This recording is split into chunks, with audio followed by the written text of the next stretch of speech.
জনাওঁ যে ONGC গেলেকী তৈলক্ষেত্ৰ গেলেকী দহগাঁৱত অৱস্থিত থকা শিৱানীজিক নং 31 পৰা নিৰ্গত হোৱা ব্যাপক প্ৰদূষণৰ ফলত আমাৰ জীৱন নিৰ্বাহ কৰাত সমস্যাৰ সৃষ্টি হৈছে। যিবিলাক শস্য নষ্ট হৈছে ক্ষতিপূৰণ দিবৰ বাবে আমি দাবী জনাইছোঁ। আমাৰ ইয়াত বিভিন্ন ঘৰচীয়া জীৱ জন্তু আছে। আমি জীৱ জন্তুৰ মৃত্যু সন্দৰ্ভতো এটা দাবী দিছোঁ। নৌখনে যিটো দাবী যিবোৰ তেল পানী গ'ল যিবিলাক পথাৰত আছে একেলগে আমি চাফা কৰিবৰ কাৰণে তেখেতলোকে আমি দাবীসমূহ দিছোঁ। এটা বিনামূলীয়া স্বাস্থ্য সেৱাৰ বাবে তেখেতলোকক আমি দাবী জনাইছোঁ। কুপক্ষীৰ বাবে এটা বিনামূলীয়া চিকিৎসা সেৱাৰ বাবে দাবী কৰিছোঁ। আমি খাদ্যৰ কাষতে থকা আমাৰ যিখন প্ৰাথমিক বিদ্যালয় এই প্ৰাথমিক বিদ্যালয়খনৰ মেৰামতি তথা পৰিষ্কাৰ কৰিবলৈ আমি দাবী জনাইছোঁ। ৰাজহুৱা নামঘৰ আছে নামঘৰটোৰ বাবে আমি এটা দাবী জনাইছোঁ তেখেতলোকক। যেতিয়ালৈকে তেখেত দাবীসমূহ মানি লয় তেতিয়ালৈকে অনিষ্টকাললৈ আমি খাদ্য খনন কাৰ্য বন্ধ কাৰ্যসূচী ল'ম। দাবীসমূহ আমি আকৌ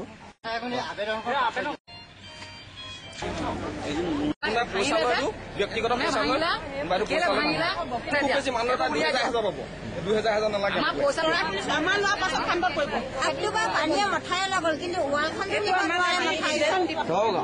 যিটো নদীখন মানে অপৰিষ্কাৰ হৈ গ'ল তাৰ কাৰণে দহগাঁওবাসীক এটা ৱাটাৰ ছাপ্লাই স্কিম যিটোৰ কাৰণে আপোনালোকক আমি গেলেকী হেল্প ক্লাবত নিমন্ত্ৰণ দিছোঁ। ক্ষতিপূৰণৰ ক্ষেত্ৰত আপোনালোকে ইণ্ডিভিজুৱেলি দৰখাস্ত কৰক আৰু তাত সবিশেষ আপোনালোকৰ মাটিৰ দাগ নম্বৰ পটা নম্বৰ সৈতে আপোনালোকে নিৰ্দিষ্ট আমাৰ ইনষ্টলেশ্যন ইনচাৰ্জ আছে ইয়াত তাত আপোনালোকে দৰখাস্ত জমা কৰক। এগ্ৰিকালচাৰ ডিপাৰ্টমেণ্টৰ পৰা এক্সপাৰ্ট আমি সেইবিলাক নিৰীক্ষণ কৰে। যাৰ লোকচান প্ৰকৃততে লোকচান হ'ল বা কাৰোবাৰ পাৰ্চেণ্ট লোকচান হৈছে গোটেইটো নাই হোৱা 10% লোকচান হৈছে কাৰোবাৰ ধান হ'ল গুটি নহ'ল সেই তেনেকুৱা ধৰণৰ আমি এছেছ কৰি তেওঁলোকক ক্ষতিপূৰণ দিয়াৰ ব্যৱস্থা আমি কৰিম।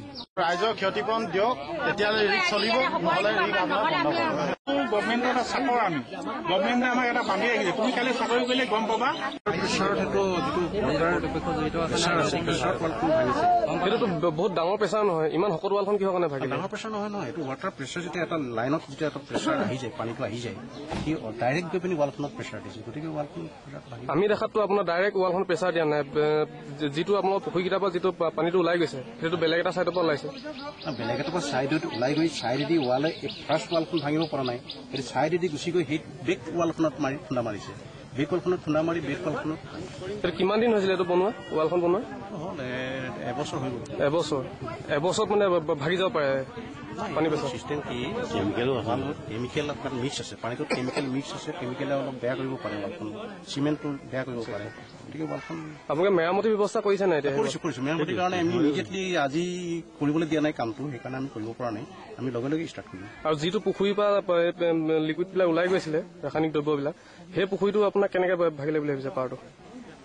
সেইটো আমি ক'ব নোৱাৰিম সেইটো মই একচুৱেলি ৱাটাৰ প্ৰেছাৰত কাৰণ পানীটো বেছি হ'ল ৱাটাৰ প্ৰেছাৰ বেছি হ'ল ৱাটাৰ প্ৰেছাৰত মই নিজে গৈছো দেখিছো যে তাত কিছুমান কোৰ চাব চিন আছে সেইটো আপুনি কি বুলি ক'ব মই নাজানিম কাৰণ মই ইয়াত নাথাকো আমি ধৰি লওক কোনোবাই ইয়াত যি থাকে তেওঁলোকে গম পাব যদি কোনোবাই যদি দেখিছে বা কিবা কৰিছে মই সেইটো নাজানো কাৰণ আমাৰ কথাটো হৈছে কি আমাৰ পাছতহে আমি আহিছো গতিকে কোনোবাই যদি আগতে কিবা কৰিছে আপোনালোকে সেই কোম্পানীয়ে বা সেই মানুহে নকৰিলে সেইটো কাম কেনেকে হ'ব? পানীটো নি আছে নি থাকোতে সেইটো কেনেকে বান্ধটো ভাঙিব পাৰে আপুনি? এইটো আপোনালোকে ভালকে তাতে ভাগি যাব লাগে। যদি আপোনালোকৰ টকা পইচা 2 নম্বৰ ধান্দা কৰি পেলাই হেৰি কৰিছে আমাৰ ৰাইজৰ টেক্স আপোনালোকে আকৌ এনে কৰি আকৌ পানী বেচিব আকৌ তেনেকে কাটি উলিয়াই দিব আমাৰ কিবা ক্ষতিপূৰণ দি দিব আমি মানি যাম তেনেকে চলিয়ে থাকিব খেলটো তেনেকে। সোমা মানুহ পাব্লিক নাইট চিপত কোন আছিলে সেইদিনা? কে বৰুৱা তেখেত আছে নাই এতিয়া বৰ্তমান আপোনালোকৰ? তেওঁক মাতক ইয়ালে নিশা আহিব। চিকিউৰিটি কোন কোন আছিলে ইয়াত? চিকিউৰিটি কোন আছিলে আপোনালোক? চিকিউৰিটি কোন আছিলে মই নাজানো।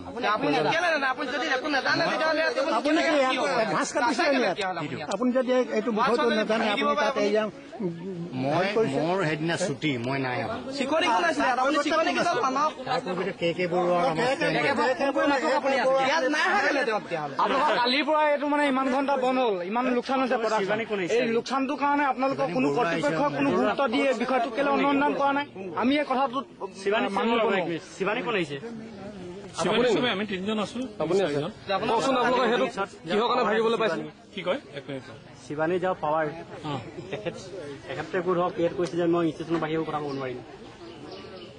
আপুনি শিৱানী মেনেজিং ডিৰেক্টৰ? নহয় মই একো নহয় ডিৰেক্টৰ নহয় মই অফিচত থাকো মই শিৱসাগৰ অফিচত থাকো মই চাইটত নাথাকো। চাইটত যিজন থাকে তেখেতেই কথাটো বুজাই ক'ব পাৰিব।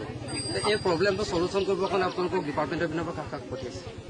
এনেইতো ইয়াত বহুত মানুহ দেখা পাইছো তাৰ লগত কথা পাতিম আমি